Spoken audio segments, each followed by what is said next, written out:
Welcome back to Take Action News, everybody. David Shuster here. You know, in our elections, in our presidential elections, it takes 270 electoral college votes to win the presidency. And all of the states in our great union, they award them winner take all, except for one particular district in Maine. Well, there's been an effort over the last couple of months in Republican legislatures to try and change that, to award electoral college votes by congressional district. And if that had been the case in this past election in Virginia, in Pennsylvania, in Ohio, President Obama would not have won the election. Republicans have said outright that this is their path to winning presidential elections in the future, that instead of a winner-take-all in each state, that it should be done by congressional district. And so you can imagine the havoc that would cause. Well, this has actually moved forward in several states.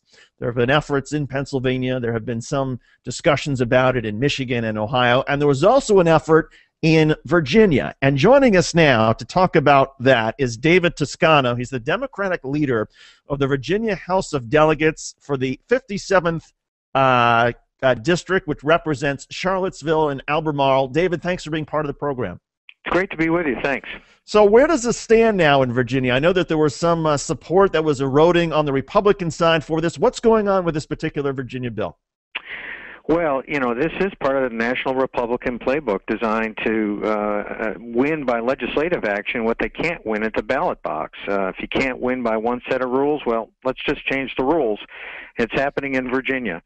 This looked to be steaming out of the Virginia State Senate, and all of a sudden it got derailed, I think, by public comment about how outrageous it was. It's not the only thing they're doing in Virginia. They've been trying to redistrict, a full-scale redistricting to try to lock down Republican control of the legislature. But the good news, I think we have a chance of beating it now. Of course, the implications in Virginia, if you were to do this way, Obama won the state in the last election by 150,000 votes, and he took all 13 electoral college votes. If this provision had been accepted by the time of the last election, Romney would have taken 9 of the 13 electoral college votes, even though he didn't come close to win a majority of the popular vote. I know that there has been a huge outrage, at least in the last couple of days, as the public was able to focus on this and the media started doing stories. Do you think that is what caused, even, for example, I know Governor McDonnell has come back and sort of and tempered his previous enthusiasm for this? Well, I think that is true. And of course, when the public thinks about it, this is a direct attack on the principle of one person, one vote. If you looked at the Republican who proposed this, he argued that his smaller, more rural constituency was not getting the weight as other Virginians were in casting their votes.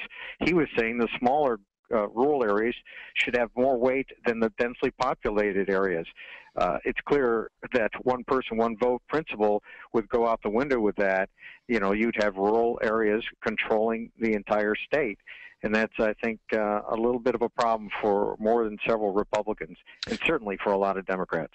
David, the Republicans in the Virginia House of Delegates or the Virginia Senate, when you ask them about this, are they able to look you in the eye and talk about it?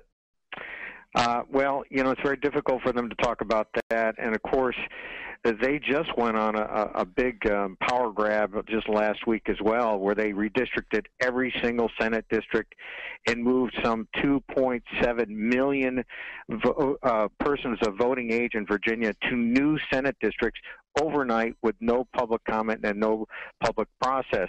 And so it's very difficult for them to look anybody in the eye and say that anything they're doing is for the sake of good government rather than for raw political power.